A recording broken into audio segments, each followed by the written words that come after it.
Hello dear students, myself DM Sharma. I welcome you all in the 11th video of Linear Correlation, the second lesson of Statistics subject, Standard 12, Gujarat Board. So friends, if you still have not subscribed my channel, then please subscribe it and press the bell icon button so that you can get the notifications of my next videos on the very first day.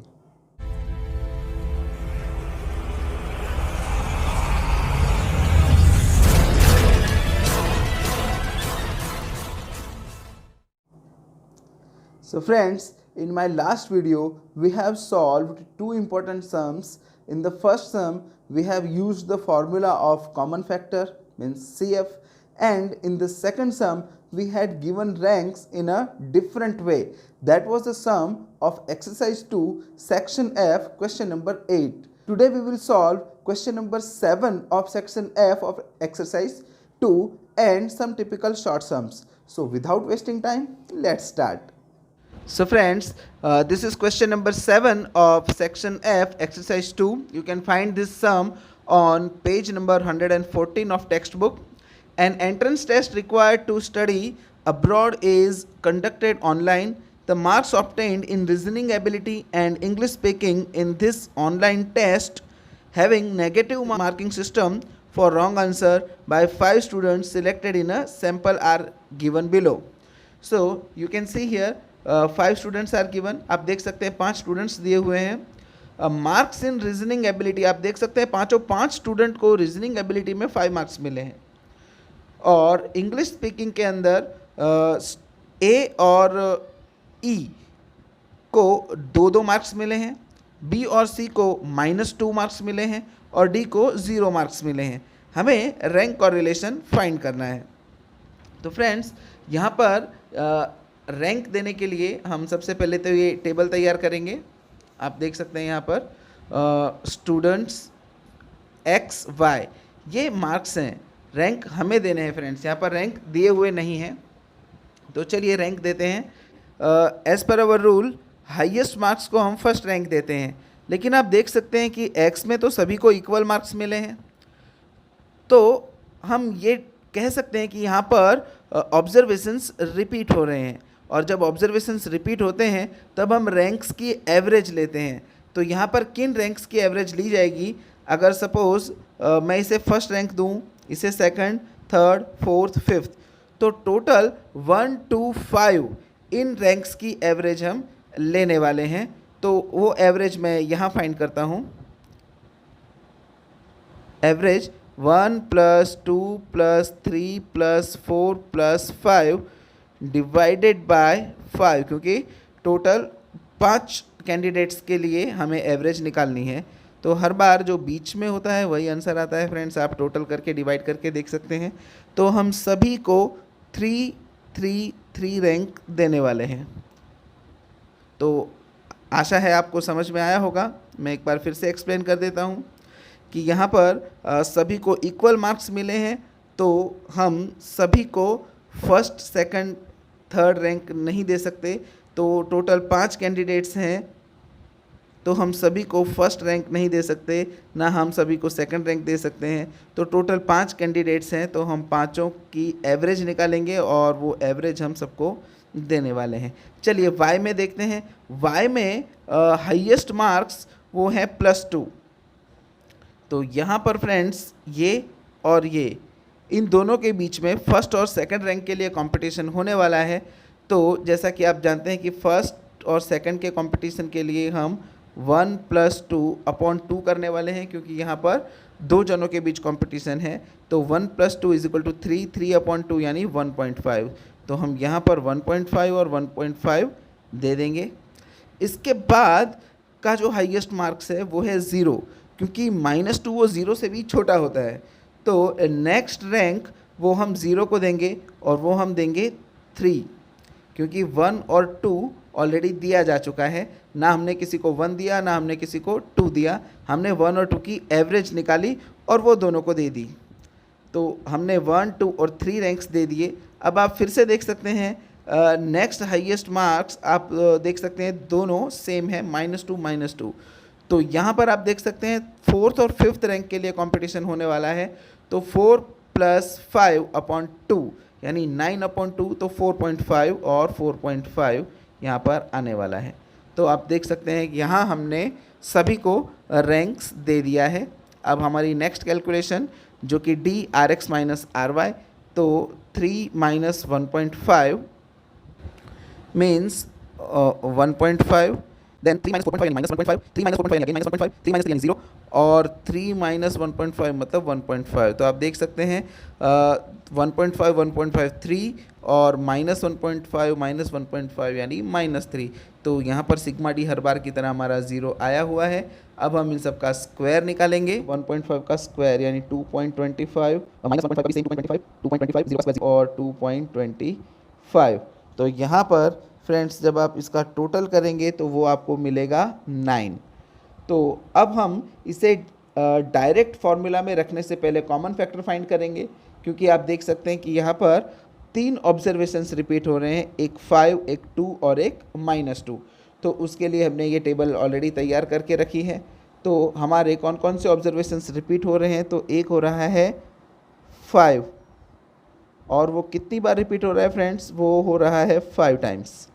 उसके बाद हमारा second observation है वो y में है, जो 2 है वो 2 टाइम्स रिपीट हो रहा है, और उसके बाद -2 है वो भी 2 टाइम्स रिपीट हो रहा है। तो चलिए यहाँ पर हम कैलकुलेशन करेंगे। हमारे m की वैल्यू है 5, तो हम लिखेंगे यहाँ पर 5 क्यूब माइनस 5/12। तो 5 का क्यूब होता है 125 माइनस 5/12 मतलब 120/12 इज इक्वल टू 10। नेक्स्ट हमारे m की वैल्यू है 2, तो 2 का क्यूब माइनस 2/12, तो 2 का क्यूब होता है 8 माइनस 2/12, देन 6/12 मीन्स 0.5। आप देख सकते हैं -2 भी 2 टाइम्स रिपीट हुआ है, सो 2 का cube -2/12, same calculation here 6/12 and we will get 0.5। अब इन सभी का टोटल यानी sigma m³ minus m/12 will be our common factor, और वो हमें मिलेगा 11। तो फ्रेंड्स हमारे सिग्मा डी स्क्वायर की वैल्यू थी 9, CF हमने फाइंड किया 11, और नंबर ऑफ ऑब्जर्वेशन है हमारे 5। तो हम R का फॉर्मूला लिखेंगे 1 minus 6 into bracket sigma D square plus CF upon n square minus 1।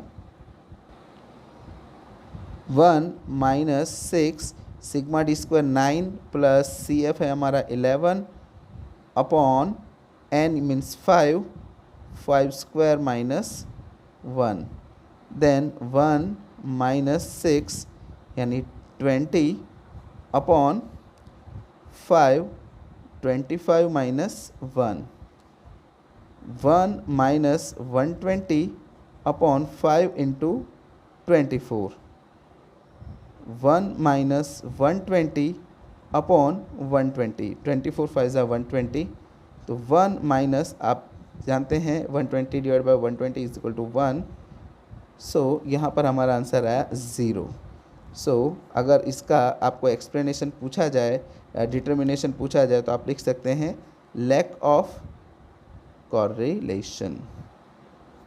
Friends, now we will solve some short sums in the textbook, page number 100, exercise 2.3, question number 7. 10 contestants are ranked in a beauty contest by 2 judges, and the sum of squares of differences in their rank is found to be 214. Find rank correlation coefficient.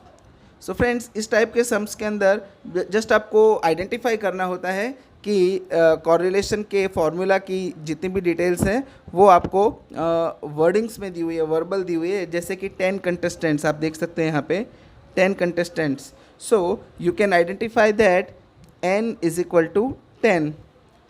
इसके बाद the sum of squares of difference, so the sum means sigma square of difference. तो हम जानते हैं कि difference का मतलब होता है d और उसका square, sum of square of difference is 214 और हमें आर फाइंड करना है।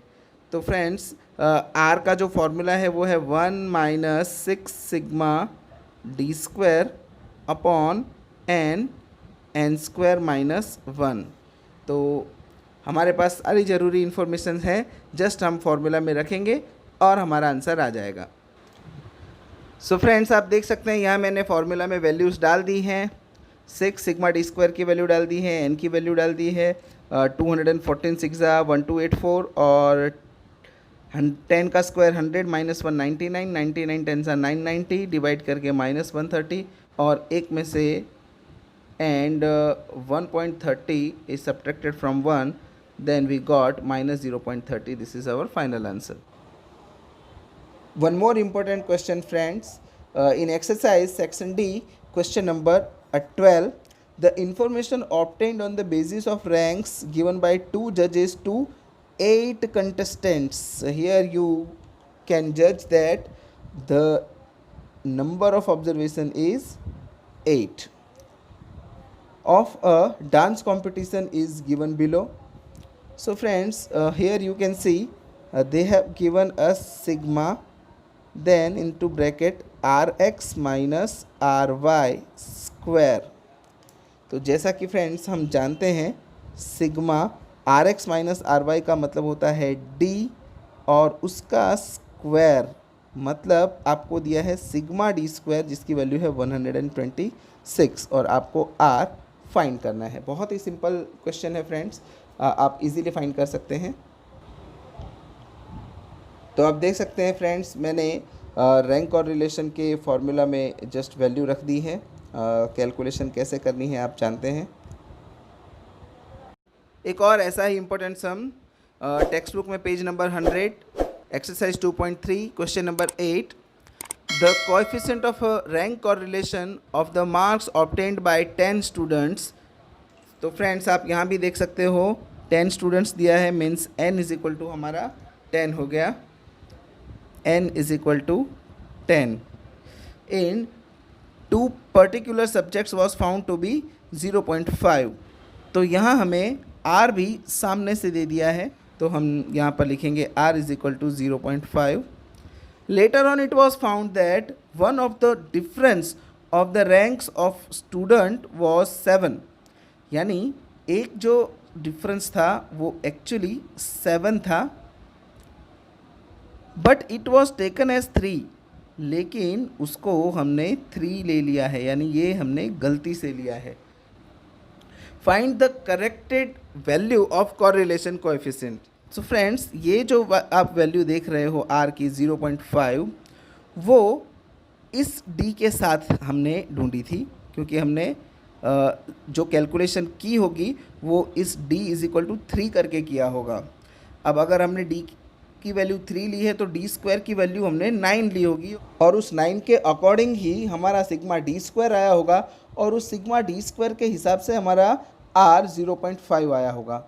लेकिन अब हमें ये भूल सुधारनी है, तो भूल सुधारने के लिए हमारे पास सिग्मा डी स्क्वायर का होना ज़रूरी है। तो सिग्मा डी स्क्वायर में हमने ये जो गलती की है वो माइनस करेंगे, यानी हमने डी 3 है तो उसका डी स्क्वायर आप जानते हैं डी स्क्वायर आपका 9 होगा और यहाँ पर डी स्क्वायर वो आपका 49 होगा। तो ये आपको लेना है और ये आपने गलती से ले लिया है, तो आपने जो गलती की है उसे आप माइनस करेंगे और जो सही है उसे आप प्लस करेंगे तो आपकी गलती सुधर जाएगी। तो चलिए मैं प्रैक्टिकल सम सॉल्व करूंगा तो आपको ज़्यादा पता चलेगा। चलिए सबसे पहले मैं r का फॉर्मूला लगाता हूँ, r is equal to 1 minus 6 sigma D square upon n square minus 1। तो फ्रेंड्स r की वैल्यू हमारे पास है 0.5 इज इक्वल टू 1 माइनस 6। अब सिग्मा डी स्क्वायर हमारे पास नहीं है, वो तो हमें ढूंढना है, और n की वैल्यू है 10 square minus 1। Now 0.5 is equal to 1 minus 6 sigma D square upon, आप देख सकते हैं 10 का स्क्वायर 100 में से 1 माइनस होगा 99 और 99 इंटू 10 यानी 990। सो फ्रेंड्स जब भी ऐसी सिचुएशन आ जाए तो सबसे पहले इस 1 को आप लेफ़्ट साइड पर सेंड करें।